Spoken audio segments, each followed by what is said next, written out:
heartbreak there from our race leader in the LMP2 class. Not quite sure what happened. Like you mentioned, the fuel Short must on have the just fuel. been a little. But I'm surprised that he's the only one. Yeah, well, I guess he might not be.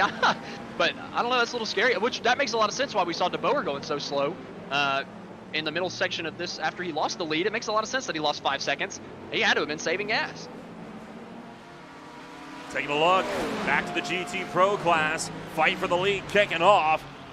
Robert Lancaster, you called it correctly. He's caught Ruben Carapato and now looks for the outside of the ACR Motorsport white Porsche. 3 wide with the GTP. And here we go. They're going to block the track as they'll take 2 minutes to go.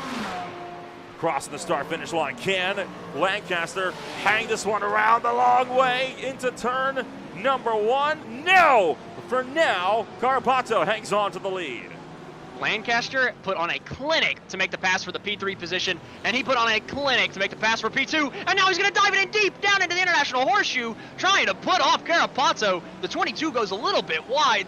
Tight racing between the 22 and 911, and now they've got another driver in the LMP2 class going around quickly around the outside, or quickly through the inside as they go through the kink.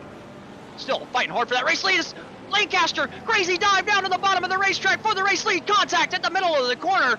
Nasty dive bomb there from Lancaster to take the lead, but he makes it stick, he makes it work, and he moves up to the P1 position of the GT Pro class. If it sticks, it sticks, and he's going to be in. Rain DeBoer couldn't make it back. He's also into pit road. So that now leaves Brian Boomsma in the race lead of the LMP2 category with a 27-second gap after it falls apart for the rest of the LMP2 field on the fuel strategy, or at least for the guys that were in the top 3. Meanwhile, Andrew Park has started his final trip around.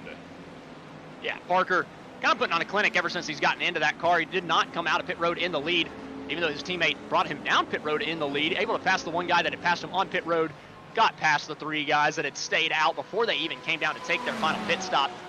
And Parker able to just kind of gap the rest of the GTP field after he got into the car. But here we go. The race lead for the GT Pro class still unbelievably tight between Lancaster in the 911 and Carapato in the 22 as they come down to the stripe. They're going to be taking the white flag here for the GT Pro class.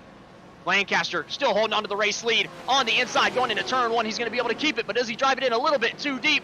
No, he hits the apex pretty nicely there through turn 1. He's going to be able to hold on. Carapato still in P2. As now we look at Santos in the GT-AM, his gap has kind of dwindled as well as Oravex has kind of closed it in. He's half that gap. Meanwhile, Andrew Park working the front straightaway out of turn number 4. He will be your race winner in the Roar Before the 24, and that now leaves the battle in GT Pro. Lancaster trying to see if he can potentially make a drive here in the final lap, trying to keep Carapato at bay. Lancaster drove down Carapato from 3 positions back and 3 seconds back. Now he's taking the lead and he's gapped him by about half a second, but they're going through turn 6 here. Now onto the NASCAR oval.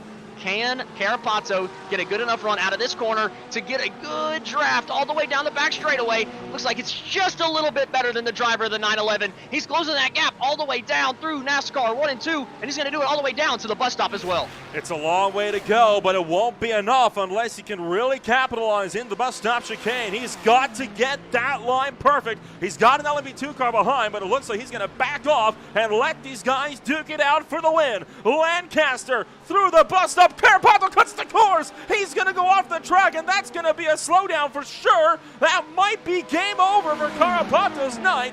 Although still closing in, still really trying to run this gap down. 2/10 of a second and closing. It's going to be a drag race out to the stripe, trying to pick off the leaders. There goes the LMP2 class leader just in behind. Meanwhile, Lancaster, he will hang on, taking the win in GT Pro. Lucas Santos secured the win in GTM, and Brian Boomsma crosses the line with the winner in LMP2.